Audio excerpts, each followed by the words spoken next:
Here, the African Growth and Opportunity Act should include small enterprises. That's according to President Cyril Ramaphosa. Founded back in 2000, Agoa allows exporters from over 30 eligible African countries duty-free and quota-free access to the U.S. market.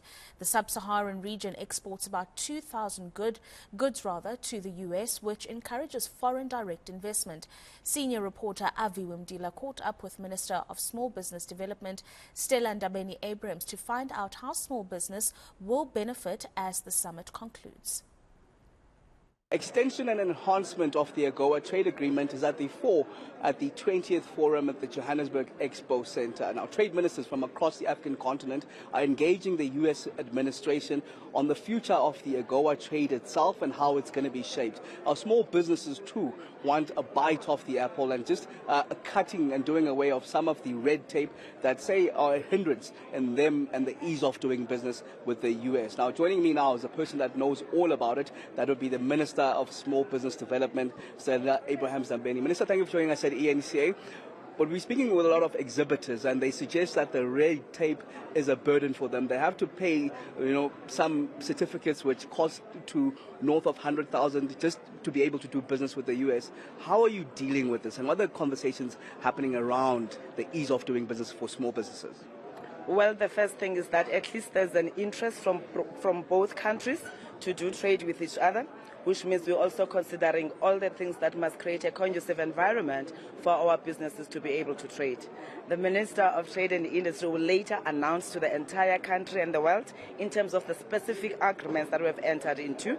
But yes, we did consider those issues of dealing with red tapes in the different sectors, because red tape is not the same thing.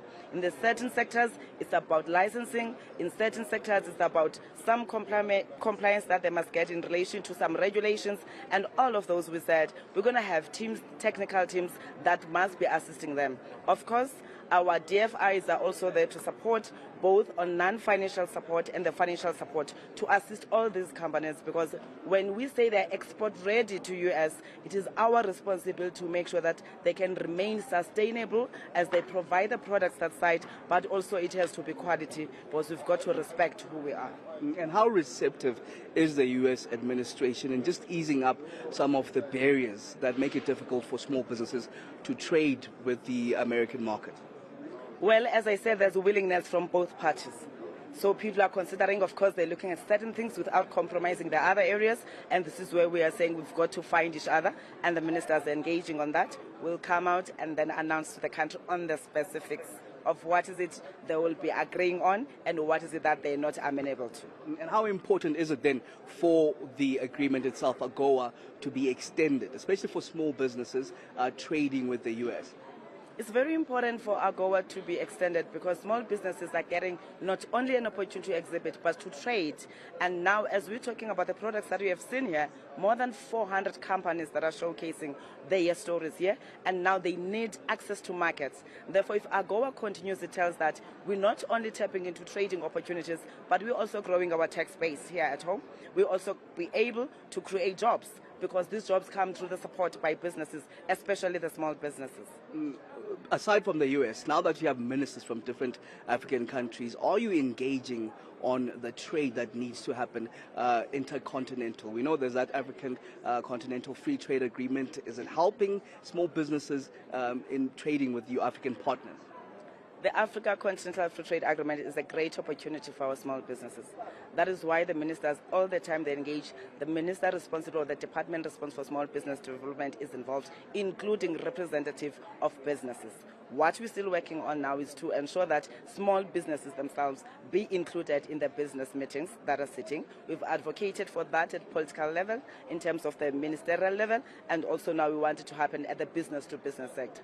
But as I'm saying that, the opportunities that we have here in the continent are really an exposure to our capabilities, because what we may not be good in, Botswana can be great in. Algeria can be great in. You get all the other Kenyan countries and all of that. So you go to East London, you find people who are saying, Minister, we are producing nuts. We are here, we are making peanut butter, and you ask them, where do you get the nuts from? They tell you in Malawi. That tells you that when we collaborate as the African states, our story can be great and our continent will grow higher and higher. And that's the opportunity for small businesses. That's why we are not left behind on everything. Thank you very much, Stella. Aviwe Ndabeni is the Minister in charge of Small Business Development, saying that the conversations that are happening behind closed doors are encouraging for small businesses. Aviwe Mtila, Johannesburg.